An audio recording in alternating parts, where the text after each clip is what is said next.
Alam niyo ba guys, naghilamos ako. Ayan. So hindi ko i-expect na ganito yung magiging resulta niya dahil. Kasi before, gumagamit ako ng mga ganitong mga ganitong rejuvenating. Hindi siya ganito. Yung, nakita mo yan, yung talagang nag-glow siya ga. Ayan. Pati yung noo ko ga. Actually, hindi pa yan tapos mamalat. Hindi pa tapos. Naghilamos lang ako kasi parang feeling ko init-init sa pakiramdam ko.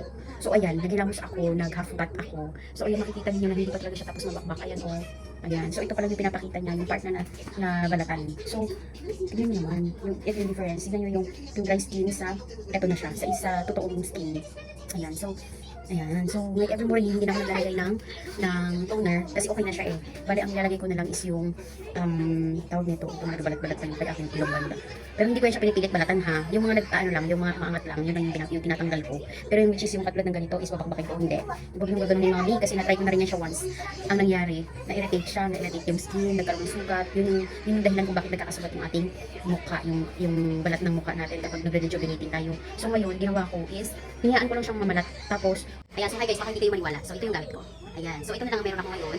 At ito, yung aking toner. Ang toner, wait lang po, ayan, si toner at itong si rejuvenating cream, Reju cream. Ayan, so ito syempre, ina-apply natin sa gabi. Ito naman, sa gabi ko na lang din ina-apply ngayon. Kasi nga syempre, nagbabalat na rin naman. So yung kinukontinue ko na lang is yung sabon.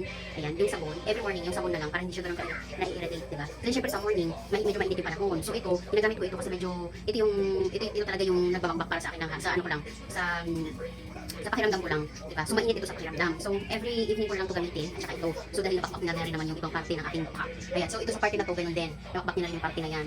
And then ito na lang yung mga parts na hindi pa halo. So syempre medyo makapal na yung ganito natin dyan. Ang ganda, pati yung forehead, and then dito sa ito. Nakikita nyo rin naman sa video kung saan dyan yung bak na. And then ito yung gamit ko, yung natitira. Ayan, so para naman wala kayo guys, sige gamit ko talaga ito. And then yung sunscreen nito, ubos na kasi tinapon ko na. So hindi ko na alam kung saan na yun. So kasurahan na siya. So yun lang mga ating mga. So check out na kayo. Bye!